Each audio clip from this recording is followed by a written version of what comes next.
Alejo Tirana, Dominico, Cantacayo, Guandoy, 6 soles por la línea amarilla, sale colectivo directo. Algunos compadres me tienen ganas de bailar, de bailar.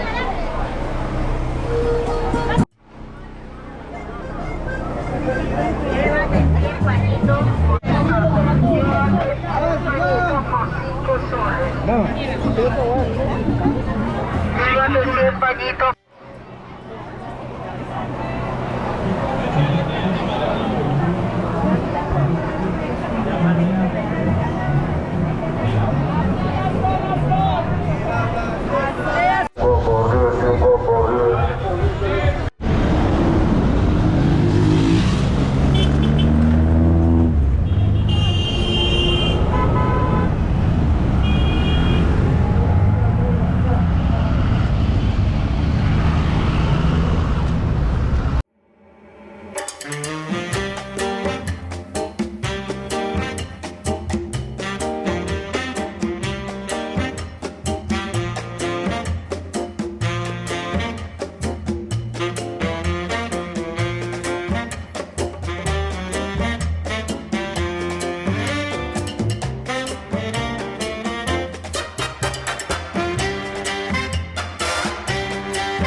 Première journée au Pérou, à Lima, j'ai adoré. C'est une ville qui se visite pas trop en soi, mais bon, il y a quand même 2-3 trucs à faire. Donc j'ai été dans le centre très historique, la place principale avec le palais de justice, je crois, ou enfin, palais du gouverneur, je crois, un truc comme ça. J'ai oublié le nom de la cathédrale que j'ai visitée, donc il y a une cathédrale assez connue de San Francisco, c'est un couvent et tout, et tu peux visiter, du coup c'est devenu un musée. Avec des catacombes et tout, donc j'ai fait mes premières catacombes ici au Pérou, je pensais pas faire ça, mais du coup c'était cool. On n'a pas le droit de filmer et de faire de photos, donc j'ai rien du tout, mais je vous encourage à le faire si vous venez. On sent que c'est un peu plus cher que la Colombie quand même, ça reste très abordable, mais par exemple ce musée il était à un peu plus de 3 €. Là où, après t'as le guide inclus, mais bon, Colombie c'est quand même, il y a des trucs un peu moins chers. J'ai mangé causa rellena. C'est une spécialité d'ici qu'on m'avait conseillé de goûter. Et du coup, c'est un peu le Pérou, c'est un peu le pays très réputé en Amérique latine pour la cuisine. Donc, on mange bien apparemment. Donc, en tout cas, c'était bon. Je m'attendais pas à ça. C'est de la purée de pommes de terre avec de la viande. Là, c'était du poulet avec une petite sauce et tout. Franchement, c'était vraiment pas mal. Avec une boisson inclus et ça m'a coûté 7 soles. Ça fait même pas 2 €. Donc ça reste un pays quand même très abordable. Si tu vas pas dans les boutiques, il y avait des trucs à côté, parce que j'étais dans le quartier un peu touristique, et il y avait des trucs à côté, c'était 10 € le plat, enfin 10 $, enfin voilà. Donc il faut bien choisir, mais tu peux manger pour pas cher. Et après je suis allé donc dans le quartier très riche à Miraflores, ça s'appelle. Et là tu sens que c'est très riche, les voitures et tout, les gens, enfin c'est pas du tout la même ambiance. Et je me suis baladé au bord de l'océan avec des gens qui surfent et tout, c'est sympa. Et il y avait un petit parc chinois. Je sais pas ce que ça foutait là, et du coup j'ai été, c'était rigolo, en sachant que j'ai été au quartier chinois avant, du coup quand j'étais dans le centre, parce que je suis parti du coin touristique, mais après je me suis baladé, je me suis perdu un peu, je me suis trouvé dans le quartier chinois, c'est tellement, je sais pas, je trouve que c'est tellement rigolo et atypique de faire ça à Lima, qui a rien à voir avec la Chine entre guillemets, et du coup tu as vraiment l'architecture un peu chinoise, les portes un peu comme dans tous les quartiers chinois des grandes villes. Par contre, il y a beaucoup moins de Chinois que dans les autres quartiers chinois que j'ai fait. Je sais pas si c'est clair ce que je dis, mais bref. C'était très péruvien, quoi. Même les boutiques, c'était des Péruviens qui les tenaient. Et c'était rigolo de voir ça. C'était une fourmilière, hein. Lima, c'est à peu près 10 millions de personnes. C'était une fourmilière. Il y avait du monde partout, du bruit. Bah, j'adore ces ambiances-là, très très sud-américaines. C'était trop bien de retrouver ça. Du coup, j'ai grave kiffé. Le bruit, le monde, les klaxons, les petits vendeurs qui mettent leur musique ou leur truc en boucle ou qui t'accosent. Enfin, c'est vraiment l'ambiance très très sud-américaine. Il y a aussi, comme à chaque fois, de la pauvreté, hein. Des gens qui font quand même peine à voir, hein. Donc c'est un mélange de tout ça, mais globalement les ambiances, enfin, c'est tellement différent et dépaysant que vraiment je vous invite tous à voyager pour le vivre et le voir, parce que c'est un peu inimaginable quand on est en France d'être dans ce genre d'ambiance, quoi. Donc je vous le conseille vraiment. Et là je crois que j'ai fait des plans à la GoPro, j'ai pris que la GoPro, pareil, hein, Sud-Amérique, grosse ville un peu dangereuse, je prends que la GoPro, comme ça si je la perds c'est pas grave. Et normalement du coup on entend à certains moments les ambiances, les bruits, les klaxons, j'ai essayé de faire ça.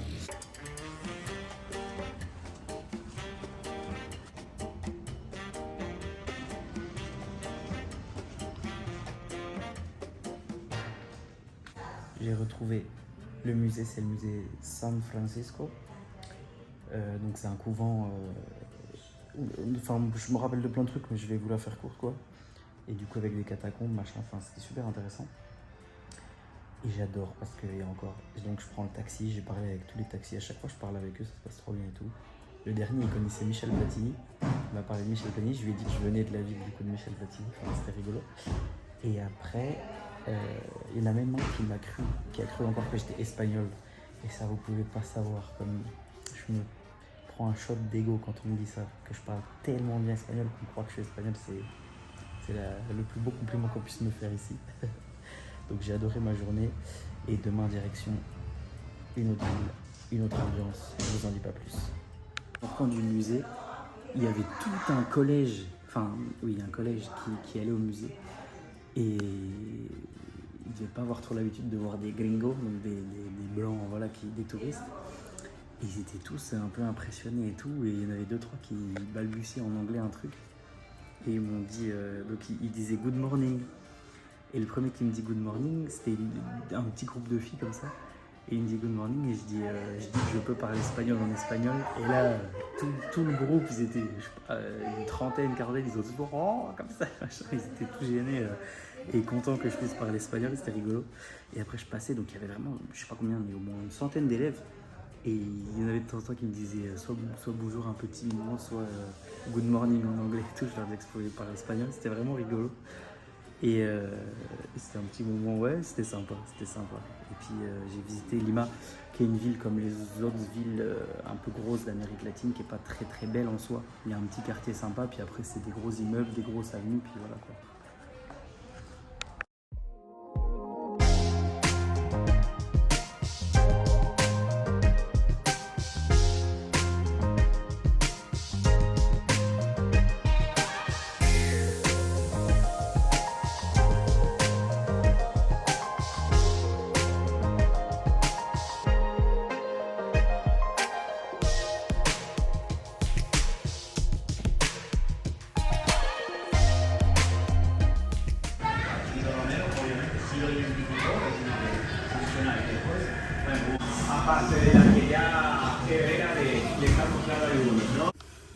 Un petit bonsoir en direct de Puerto Maldonado en Amazonie.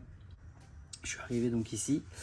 J'ai été voir toutes les agences, et elles sont toutes au même endroit, toutes les agences qui font les tours en fait dans la jungle. Parce qu'ici c'est l'attraction en fait. Et du coup j'ai comparé les prix machin et au final je suis tombé sur une qui était vraiment moins chère. Je me suis demandé si c'était bien parce que c'est vraiment moins cher. Alors des fois quand c'est moins cher ça cache un peu quelque chose. J'ai pesé le pour et le contre et tout. Au final j'ai fini par dire oui à cette agence. Donc on verra bien ce que ça donne. J'ai hâte en tout cas d'aller en Amazonie. Je vais passer donc 4 jours. Je reviens et je refais un jour sur un lac un peu plus facile d'accès, un peu plus touristique on va dire.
Ok, donc là typiquement je parlais beaucoup trop.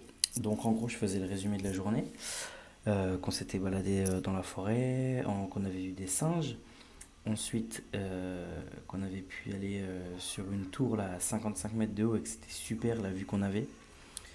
Euh, que on avait refait une marche nocturne juste par la suite et que on se préparait pour le lendemain à se lever très tôt à 4h30 5h pour rejoindre le Colpa de Guacamayo, donc le mur d'argile, le talus d'argile sur lequel viennent se nourrir les perroquets et les perruches parce qu'il y a des nutriments en fait qui complètent leur alimentation. Et du coup, quand c'est des beaux jours, ça dépend. On n'était pas sûr au moment-là qu'il fasse beau le lendemain. Quand il fait beau, c'est des rassemblements de plusieurs centaines d'individus et ça peut être super. Je dis que j'avais vraiment beaucoup aimé la vue là depuis la tour. En plus, on a vu des toucans et je dis que mon meilleur achat, c'est les jumelles que j'avais achetées juste avant en prévision justement du Pérou aussi. Parce que du coup, ça te permet de voir tout plus proche, hein. C'est bête à dire, mais c'est ça. Et vraiment, c'est un super achat que j'ai fait, donc je suis content. Et puis que voilà, le tour s'annonce quand même très très très très très touristique. C'est un peu le défaut que j'en fais, c'est que pour une immersion dans la jungle, on va dire, avec Baptiste et Louis dans le Corcovado au Costa Rica, c'était beaucoup mieux vis-à-vis de ça. C'est très, on se balade 1 heure, on revient, machin. Donc c'est un peu dommage vis-à-vis de ça, mais sinon, c'est une bonne première journée et hâte de voir demain ce que ça va donner. Et aussi, je dis que je me filme à l'iPhone parce que la GoPro m'a un peu lâché. L'écran s'allume mais c'est tout noir et je sais pas pourquoi, du coup je me filme avec l'iPhone. Voilà.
à tous, je rentre du deuxième jour.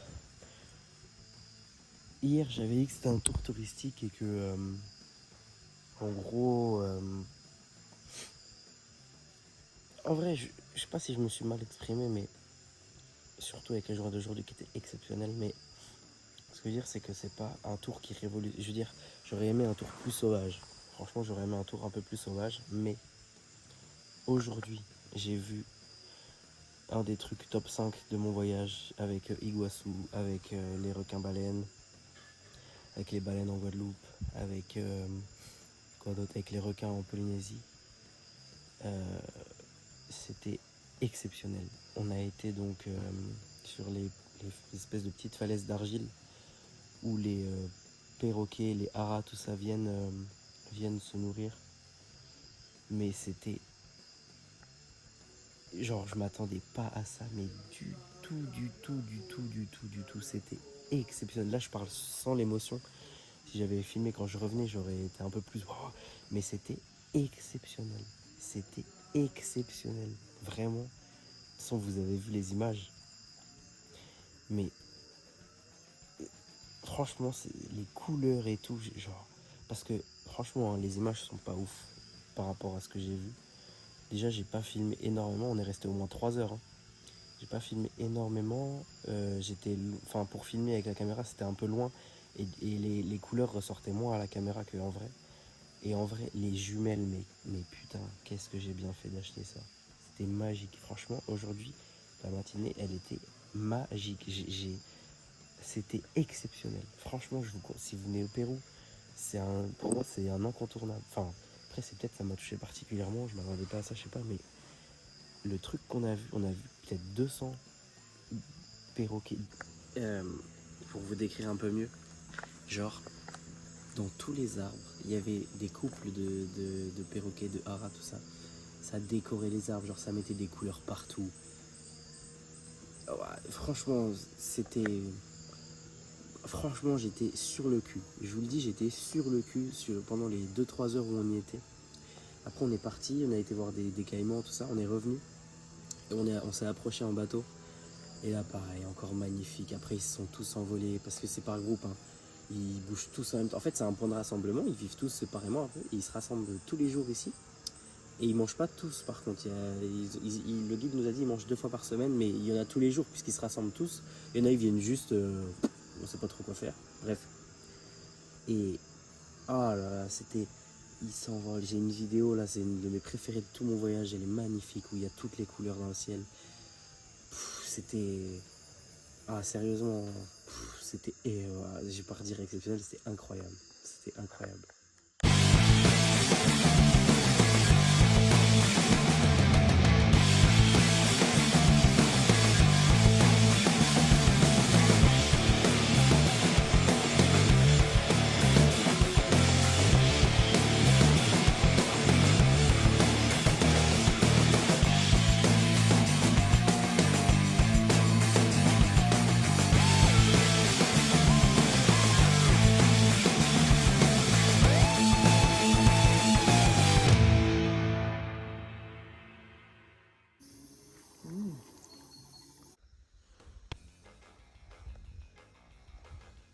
Petit réveil tranquille.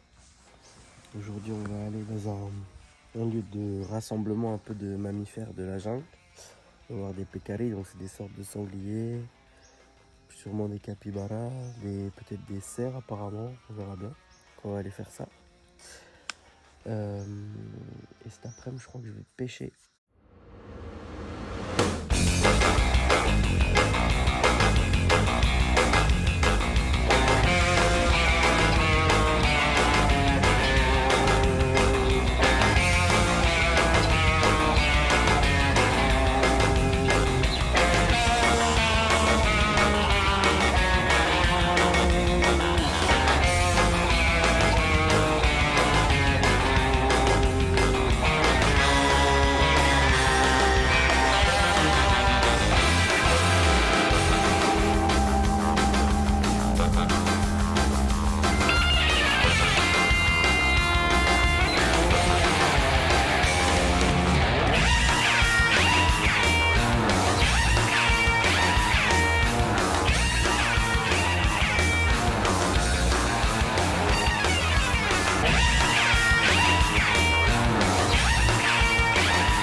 Voilà, maintenant, ma petite passion, c'est de tous les matins regarder avec mes jumelles les oiseaux.